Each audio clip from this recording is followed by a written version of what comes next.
জীবন এত রহস্যময়।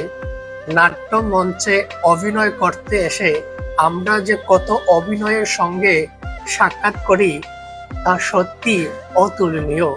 জীবন তো কেবল মৃত্যু থেকে দাঁড় করা খানিকটা সময়।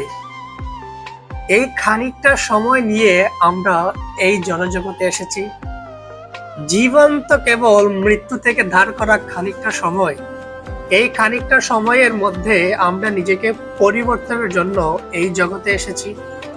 দিন শেষে আমি কি আচরণ করছি, আমি কি করছি, কি উদ্দেশ্য নিয়ে করছি, সেটা মুখ্য বিষয়।